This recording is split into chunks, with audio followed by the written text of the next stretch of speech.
bien, Marco, ça va? Ouais, ça va toi? Ouais, stressé, prêt, confiant, comment que tu te sens? Prêt et confiant, j'irais moi avec le stressé. Ok, parfait, parfait. Ouais. Quelque chose de nouveau cette semaine au Poussée de balle. On est juste deux, toi et moi, et même Marco et moi serons ensemble pour une édition un peu spéciale, un quiz pour Noël. Tu sembles prêt quand même? Je suis très prêt, j'ai fait mes devoirs, j'ai révisé. Ok. Première fois de ma vie. Donc, je t'explique le quiz très très rapidement. 15 questions. Des questions que je te dirais qui vont être de plus en plus difficiles avec le temps. Ça se peut qu'il y ait des petites questions un peu tricky. Questions 5, 10 et 15, des questions un peu plus funny, ludiques, un peu plus légères. Donc, ces questions-là, par contre, c'est des questions que seulement toi ou Alexis va pouvoir aller chercher le point. Vous ne pouvez pas chercher les points les deux. Ça fait du sens? Oui, ça fait 100% du sens. Parfait. Ça a du sens Ouais, plus même. je voulais pas dire. Je voulais Mais pas c'est être ce correct. gars-là, mais tu- ça m'a fait sourire. Parfait. Donc, question numéro 1, 30 secondes environ que je te laisse réfléchir à tout ça. Puis je m'attends à ce que tu écrives la réponse sur ton petit pad. Ça va comme suit. On commence très très facile. Est-ce que tu peux me nommer un joueur et une joueuse ayant remporté un titre de Grand Chelem en 2021? Oui. Celle-là, je l'ai, mais tu sais, comme le fond de ma poche, quoi. On va y aller avec cette personne-là. Alors, ta réponse. Barbora Krejcikova ainsi que Danil Medvedev. Alors, félicitations. Tu marques ton premier point. Mes réponses. Novak Djokovic ainsi que Naomi Osaka. Alors, félicitations. Un point déjà sous ton aile. Oh. Euh, Hey, là, c'est parce que je me mets en branle, puis ça sera pas beau tantôt. Donc, question 2. Félix Auger-Aliassime et Denis Shapovalov se sont affrontés dernièrement à Stockholm durant le début du mois de novembre. Mais est-ce qu'ils se sont affrontés une autre fois durant cette même année? Assez facile, j'aurais pu te les nommer. Il y en a eu, je crois, 3 en 2021, si je ne m'abuse. Félix a gagné les 2 premiers et Chapeau le dernier, je crois. Je sais qu'ils ont déjà joué en 2020. Ils ont joué quelques fois avant. Ma réponse est oui. Je crois, pour ma réponse, que non. Ils ne se sont pas affrontés à une autre occasion qu'à En Stockholm en 2021. Félicitations. Un deuxième point en banque. C'est une mauvaise réponse. Ouais, ils se sont affrontés à l'Australian Open Ta de 2021 gueule. au troisième tour. Et Ah, c'est vrai. ils se sont aussi affrontés à Barcelone. Ouais, Félix je avait- suivais pas cette année. Là. Félix avait eu le dessus aux 2 premiers affrontements. Ah, et ouais. Shapovalov l'a battu à Stockholm dernièrement. Holy. Félix a gagné les 2 premiers, Exactement. Chapeau le dernier. Voilà, donc... Des deux en points deux. bonnies? Non. Ah! Ok. Troisième question, es-tu prêt? Ouais. Parfait. Emma, Jean-François Brault. c'était tellement formel. Emma Raducanu aura sans aucun doute été l'une des joueuses les plus marquantes de l'année 2021. Outre sa victoire au US Open, elle a fait très bonne figure à Wimbledon en atteignant la ronde des 16. Toutefois, elle a été contrainte d'abandonner durant cette ronde. Pour quelle raison? Faut que je sois précis. Oui, j'aimerais avoir une réponse. C'est 2 mots que je peux te donner comme indice. Là, fait que, Ça peut s'écrire en 2 mots.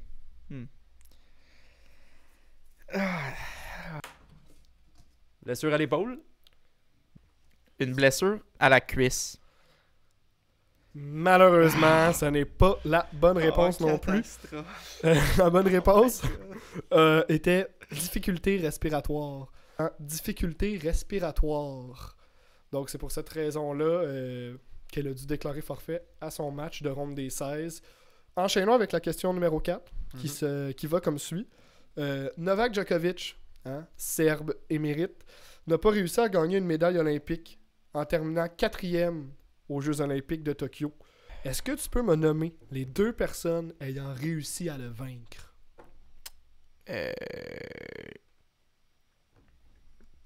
C'est à ton tour. C'est ces deux-là. Ça, je crois que je l'ai. Ma réponse, Sacha Zverev et Pablo Carreño Busta. Réponse finale. Réponse finale.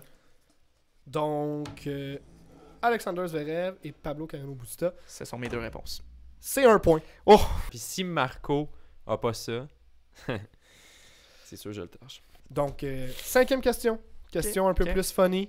Question où est-ce que tu vas pas savoir dès maintenant, mais bien tantôt si tu vas faire le point ou non. parce Ah ouais, que c'est la question funky. Là. Si tu me connais bien, tu sais très bien que ça allait forcément venir dans le quiz, puis c'est là que ça arrive. Une question sur un joueur que j'affectionne beaucoup, c'est-à-dire Roger Federer. Ok. C'était certain. Ben oui. C'était sûr. Ok. Là, je tiens à te dire Mhm. que tu vas pouvoir écrire plusieurs trucs, plusieurs noms de joueurs sur ton truc, Mhm. mais en aucun cas, tu peux te permettre d'avoir des erreurs, parce que même si tu as 8 bonnes réponses et que tu as une erreur, ça va être considéré comme un 0 point. J'aimerais que tu me nommes le plus d'adversaires possible que Roger a affronté durant la saison 2021, ainsi que le tournoi associé à l'adversaire. Jouer le match. Je sais qu'il y a eu un match vraiment weird à Genève contre, le foutu espagnol. C'est quoi son nom à lui? Et man, si, honnêtement, j'ai 0 point, en plus d'avoir essayé seulement 2 joueurs, C'est un peu lourd. c'est minable. Ah ouais. Bon, il s'est fait sortir par Hubert Hurkacz à Wimbledon, on s'en souvient très bien. Il s'est fait battre par Félix à un moment donné. C'est-tu à Halle, c'est sur gazon, c'est un petit tournoi de gazon, je les connais pas tous. C'est-tu Stuttgart? C'est-tu Stuttgart? 3 mauvaises réponses. Ah ouais? Ouais. Tout, C'est tous des matchs qui se sont jamais passés. Mhm. Ben, c'est bon ce que tu as écrit. Ok. Donc, tu fais potentiellement, tu as marqué 2 bonnes réponses. Écoute, moi, j'y vais avec la simplicité. Tu sais, je me doute que Marco va essayer d'y aller big shot parce qu'il pense que moi, je vais y aller pour comme le Ouais, nombre. mais c'est une stratégie. C'est une stratégie et un manque de connaissances Ok. combinés. Ok, puis mettons l'espagnol là, contre qui il a perdu à Genève. C'est quoi son nom à C'était lui? Pablo Andujar. Ah, le vieux Andoujar. Je peux te marquer 2 bonnes réponses. Je sais pas si tu vas avoir le point pour cette question-là. J'aurais je te dis ça. clairement pas le point avec ça. À moins que Marco fasse une erreur. Pas de On regret. enchaîne avec la 6e question, déjà. D'accord. Le match Stefanos Tsitsipas contre Andy Murray en 2021 aurait certainement marqué l'année. On peut se rappeler là, rapidement, là, Tsitsipas avait été prendre un break Mhm. pendant quasiment une dizaine de minutes. Finit par remporter le match en 5-7 contre Murray. Murray, Mhm. en conférence de presse, dit comme quoi qu'il a perdu tout respect pour Tsitsipas et ainsi de suite. Bref, polémique. Plus.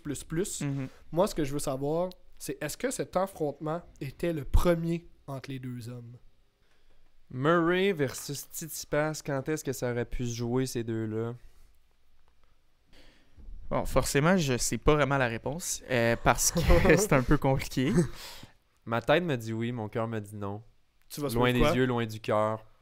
Ça n'a pas rapport. Ma réponse finale, non à cette question. La bonne réponse était oui. Malheureusement, c'était le Il y a premier pas affrontement. moyen, là. Ah Hey, ouais. je peux pas croire. C'est leur premier affrontement. Exactement. C'est quoi cette question-là, man? En plus, c'est une chance sur 2, là.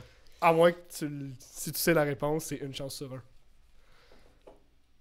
Question numéro 7. Prêt? 100%. Est-ce que le stress commence à monter? Oui.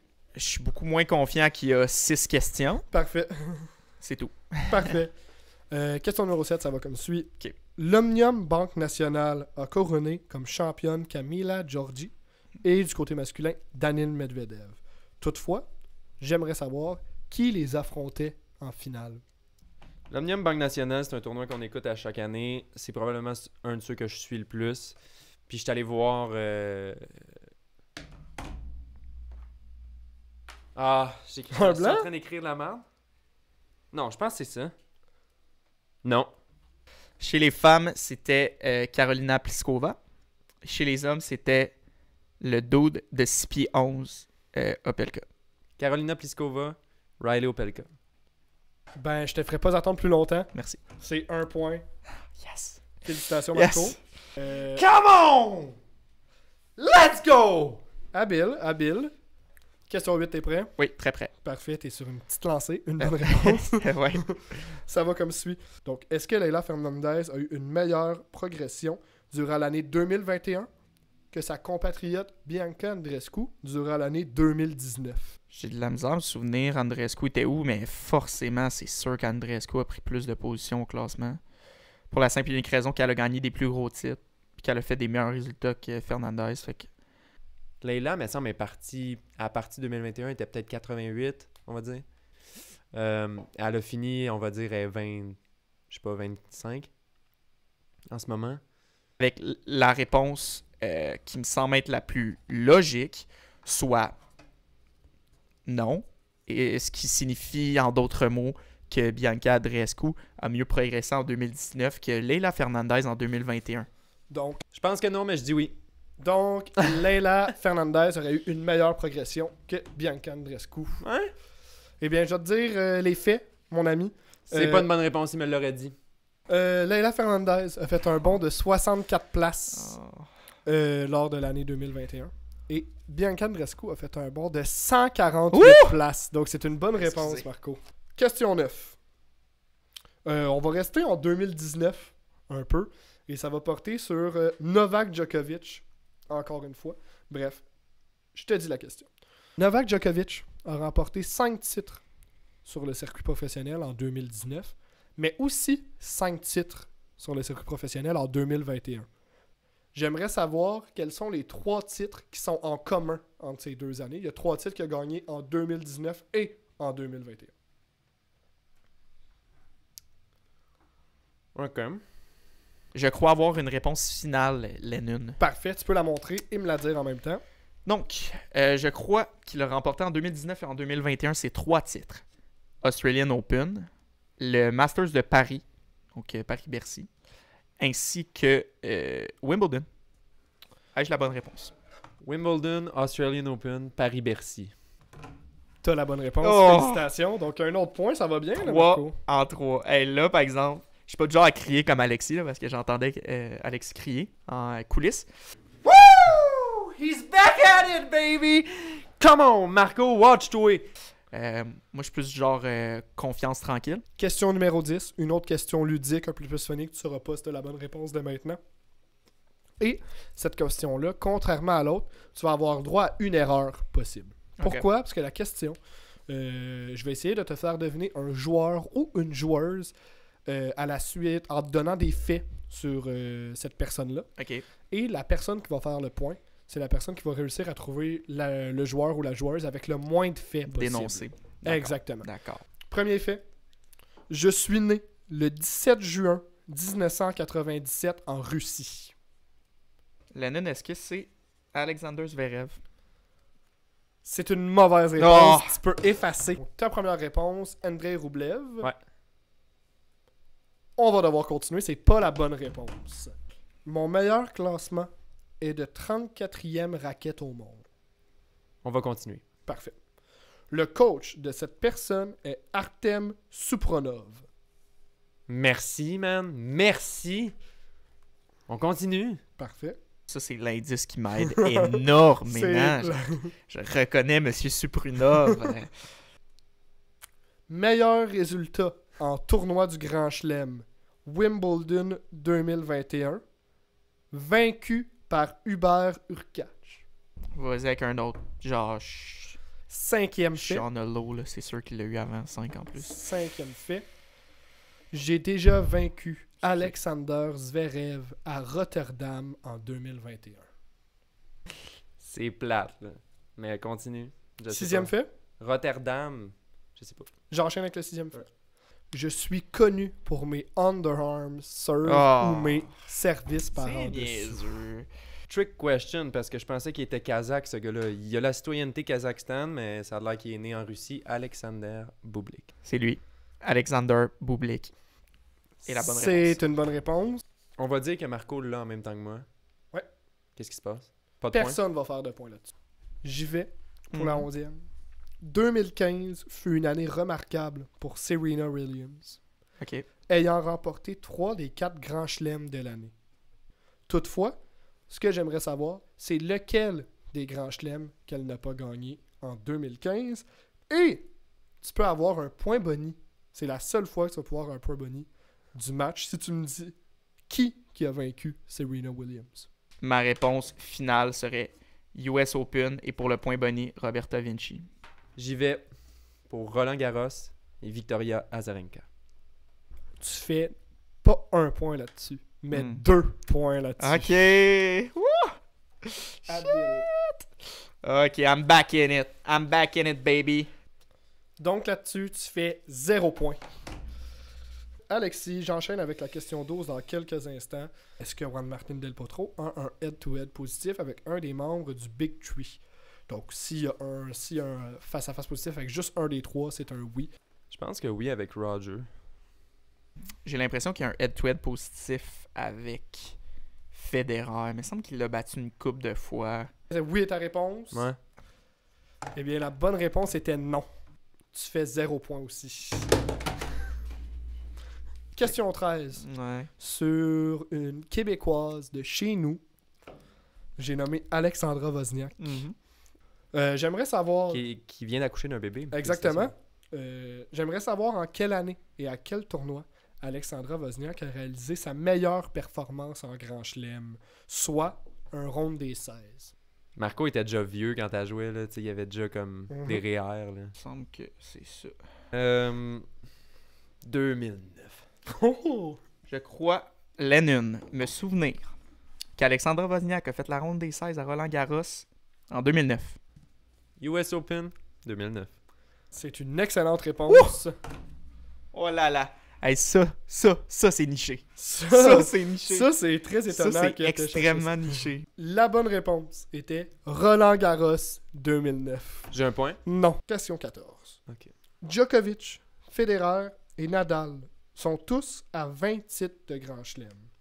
Vrai. Pourriez-vous me faire la répartition de ces 20 titres pour chacun des joueurs? Oh. Est-ce que je peux? À toi de me le dire. Ça, c'est la question. Alors, pour Nadal, on a un Australian Open, 2 Wimbledon, 13 Roland-Garros, 4 US Open. Pour Federer, 1 Roland-Garros, 6 US Open, 5 Australian, 8 Wimbledon. Et pour Djokovic, 8 Australian Open, 2 Roland-Garros, 6 Wimbledon et 4 US Open. Moi, je vais y aller avec Nadal, premièrement, qui est le premier sur ma liste. OK. Raphaël Nadal, 1 Australian Open, 13 Roland-Garros, 2 Wimbledon, 4 US Open. Ah, je l'ai eu. Donc, c'est exactement ce que tu as marqué. Hey, bingo! 1 en 1. Federer, 6 Australian Open, 1 Roland-Garros, 8 Wimbledon et 5 US Open. 2 en 2. C'est encore excellent. Je peux pas croire. Djokovic, Non. 9 Australian Open, OK. 2 Roland-Garros, 6 Wimbledon et 3 US Open. Donc, ta petite erreur est là, Marc-Olivier. Changer. Man, peut-être un point de pitié à un moment donné, là. Non. Genre, je suis pas loin, là. J'étais à un Wimbledon, un US Open près. Question 15. Question certainement la plus ludique de toutes les questions qu'on va avoir faites aujourd'hui. Parce qu'elle ne porte pas nécessairement sur le réseau professionnel, le circuit professionnel du tennis, mais plus sur nous, les pousseux de balles. Moi, je pense qu'on peut juste le compter approximativement, mais ça va être un vrai 30 secondes. Un vrai 30 secondes à partir du moment que la question est dite. Donc, j'aimerais que tu me nommes à la virgule près des titres, des épisodes, des pousseux de balles parus en 2021. C'est parti. C'est parti. C'est terminé. non! Hey, j'ai pris le plus long titre ever. Terminé, on lâche. Hey, c'est une question de rapidité, là, tu sais. J'ai 2 réponses. L'émergence du tennis italien et construisons notre joueuse parfait. Portrait du tennis canadien, nos top 8 de fin de saison, l'émergence du tennis italien et récapitulatif de 2021, notre dernier. Je vais te laisser les 2 réponses. Ouh. Mais je te dis pas qui fait les points. Man, qui t'es les fait fin. pas. C'est 4 points. Donc, t'as 4 en 4 pour ça. Donc, c'était plaisant. Un très beau quiz. Je te donne pas les réponses tout de suite. Je te donne pas ton score tout de suite non plus. Eh ben, merci. Merci, Alexis. À tantôt. What's up, les gars? Bon retour. Trouvé le quiz. C'était pas facile, corsé. C'était un peu corsé. Ouais, non, c'était chien. Avec vos points, Ça doit être vraiment serré. c'est là. vraiment serré. Ça a terminé, les amis. Petit roulement de tambour, ou je sais pas trop, là, On va mais le mettre en post-prod. Au montage, roulement de tambour. ça a terminé 9 à 8. En faveur de Marc-Olivier. Oh! Eh oh! La, la, la, la. Hey, ça, j'aimerais remercier ma famille au grand complet qui m'a jamais aidé à réviser pour ça. Fait que les boys, c'est tout pour notre petit épisode de Noël. Hey, c'était Épisode vraiment spécial. c'était chouette. C'était C'était le fun. amusant. Joyeux Noël à tous. Profitez-en. C'est un épisode un peu inédit. Bonne année également. Exact. Ouais, vraiment. Si jamais vous avez essayé de réaliser le quiz en même temps que les gars, puis que vous avez fait un score qui semble redoutable, n'ayez pas peur de nous l'écrire en commentaire. Mais que j'en vois pas un tricher, mettons. Mais sinon, Battez-moi. joyeux temps des fêtes, bonne année, Ouais, amusez-vous, vraiment. puis on se Santé. revoit en 2022. Félicitations, Marco. Ciao, ciao. Il a fait ça.